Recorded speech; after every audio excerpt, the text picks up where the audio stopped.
ఇండియాలో the most disaster CM అంటే undoubtedly విజయే. కొత్తగా పవర్‌లోకొచ్చిన ఊపులా ఏదో జేయబోయి ఇంకేదో జేసుకుంటా పాపం ఆయన గొయ్యి ఆయననే తీసుకుంటున్నాడు.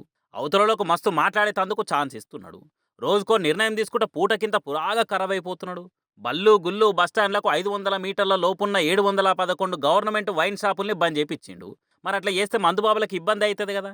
ప్రచారాలప్పుడేమో పబ్లిక్కు ఇబ్బంది గానీయ అని డైలాగులు దంచి ఇప్పుడు అంతమంది సుక్కబాబులకు సుక్కలు దించుడు కరెక్టేనా? ఇందుకే విజయ్ డిజాస్టర్ సీఎం. స్కూల్ పిల్లలకిచ్చే బ్యాగుల మీద సర్కార్‌వి, సీఎంవి ఎవ్వలి ఫోటోలు ఉండొద్దు అని గత గవర్నమెంట్‌ల లెక్క గాకుండా మార్పులు తీసుకొచ్చిండు. అంటే అన్నారంటారు గానీ, ఇందుకు గాదు డిజాస్టర్ సీఎం అనేది.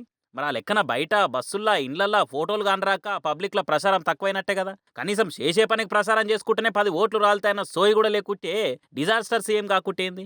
రూ. 1000 లంచమడిగినా అవినీతి చేస్తున్నట్టు ఆధారం చూపించినా, రూ. 1,00,000 క్యాష్ ప్రైజ్ ఇస్తామని చెప్పి డిజాస్టర్ సీఎం అనే పదానికి పర్యాయ పదమైపోయిండు విజయ్. ఆ వచ్చిన లంచం పైసలతోని కార్లు, బంగ్లాలు కొనాలని ఈఎంఐలు ప్లాన్ చేసుకున్న ఆఫీసర్ల ఆశను ఆగం చేసి, సర్కార్ నడుపుమని ఇచ్చినందుకు సర్కారు ఉద్యోగుల్ని ఇబ్బంది పెట్టిన ఆయన డిజాస్టర్ సీఎం కాకుంటే ఏం చెప్పురి? పేదల ఆకలి తీర్చే అమ్మా క్యాంటీన్ పేరు మార్చొద్దు. గవర్నమెంట్ మారింది కదా అని మా పార్టీవి, మా లీడర్ల పేర్లేం పెట్టొద్దు. ఆ పేరు మాజీ సీఎం జయలలిత గుర్తుకు అట్లనే ఉండాలని చెప్పుడే కాకుండా, కొత్త సామాన్లకు నిధులిచ్చి అమ్మ క్యాంటీన్లను బాగు చేయాలని చూస్తున్నాడు. ఇక చెప్పుర్రి ఇప్పుడు డిజాస్టరా కాదా? ఆకలి తీర్చుడు ఏమున్నది? ఫోటోలు, పోస్టర్లు, పేర్లు ఇవి కదా ముఖ్యము. కడమ రాష్ట్రాలు అసొంటివే చేస్తున్న సీఎంలు తెలివిలేక అసొంటివి చేస్తున్నారా? వచ్చిండాయా పెద్ద సీఎము. పేరు మార్సా పేదలే ముఖ్యం అనుకుంటా.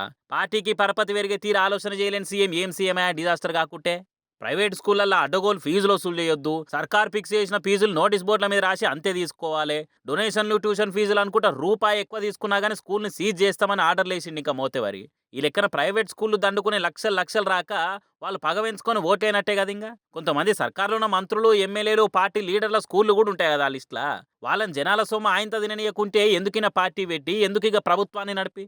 వేస్ట్ అంటే డబుల్ వేస్ట్. డిజాస్టర్కే డిజాస్టర్ ఇది. బర్త్‌డేలు, పండుగలు, పబ్బాలనుకుంటా ఫ్లెక్సీలు, బ్యానర్లు కట్టొద్దు. మా పార్టోళ్ళైనా సరే అసొంటియి చేసి రోడ్ల మీద ట్రాఫిక్‌కు తిప్పలు చేస్తే సస్పెండ్ చేస్తా అని ఆర్డర్‌లేసిండు ఆగకుంటా. అంటే ఇన్ని రోజుల నుంచి, ఇన్నేండ్ల నుంచి ఫ్లెక్సీలు పెట్టుకుంటున్న లీడర్లకు పని దిక్కు లేక చేసిర్రా అవన్నీ. వానొస్తే కటౌట్లు కూలి జనాల తలకాయలు పక్కున పలుగుతాయి. ఫ్లెక్సీలు ఇరిగి ట్రాఫిక్ జామ్ అయితది. ఇవన్నీ సెక్రటేరియట్లుండే సీఎంకెందుకే? ఆయన పైన ఏసీలో కూర్చొని చేసుకోక జనాల గురించి ఆలోచన చేస్తా అని ఇసొంటి డెసిషన్ తీసుకుంటా ఆయన స్థాయిని దిగజార్చుకునుడే కదా ఇదంతా. That's why Vijay is a disaster CM. రైతులకు రుణమాఫీ చేస్తామనేది ప్రతి ఎన్నికల మేనిఫెస్టోలో కామన్‌గా చెప్పే పాయింటే. ఇక చెప్పినందుకేం చేయాలే? ఎప్పుడో ఏడాదికోసారో లేకుంటే ఎలక్షన్ల ముంగటనో చేసి, చేతులు దులుపుకున్నట్టు చేసి, మళ్ళా పవర్‌లోకొచ్చినాక పురాగా చేస్తామని కవర్ డ్రైవ్ చేయాలే. కానీ ఈయన అట్లా కాకుండా పవర్‌లోకొచ్చిన నెల లోపటనే రుణమాఫీ చేసిండు. మరి అన్నీ ఇప్పుడే చేస్తే ఎలక్షన్‌లప్పుడు ఏం చెప్తాడు? ఏం కథ? అన్నదాతల ఓట్లు ఆయన్ని ఒల్లే పడాలనంటే ఈ మాత్రం లాజిక్ అన్నా అప్లై చేయాలని తెలవని ఆయన డిజాస్టర్ సీఎం కాకుంటేంది? ఆడవిల్లల రక్షణ కోసం సింగపెన్ స్పెషల్ టాస్క్ ఫోర్స్‌ను దించి, పగలు, రాత్రి అన్న తేడా లేకుండా ప్రతొక్క మహిళకు సర్కార్ అండగుంటది. ఇంట్లకెళ్ళి బయటికి పోయిన ఆడోళ్ళు బాటపట్టి భద్రంగా మళ్ళా వచ్చేటట్టు చేస్తామని చెప్తున్నాడు. మరి ఆడవిల్లల తెరువొచ్చి ఆగం చేసే పక్క పార్టీ లీడర్లను కూడా పాలిటిక్స్ పక్కకు పెట్టి కాపాడేది ఎట్టిట్లా? మళ్ళొచ్చే ఎన్నికల నాటికి వాడుకునే పాయింట్లు ఎట్లా? రాజకీయాలు రాజకీయాలే, ఫ్రెండ్‌షిప్ ఫ్రెండ్‌షిపే అనుకోని కొన్నిట్లా సూసి సూనట్టు పోకుంటా ఇట్లా తీరొక పథకాలు తెస్తే పాలిటిక్స్‌లో ఏం నెగులుతాడు? ఎట్లా నిలబడతాడిగ? ఇట్లా చెప్పుకుంటూ పోతే శాంతాడంత లిస్ట్ ఉన్నది. కానీ ఎన్ని చెప్పుకున్నా ఒక్కటే మాట. ఏదో ఎలక్షన్ల ముంగట జనాలకి ఏదో చేసినట్టు చేయాలే, చేతులు దులుపుకోవాలే. Free పథకాలతోని time గడపాలే.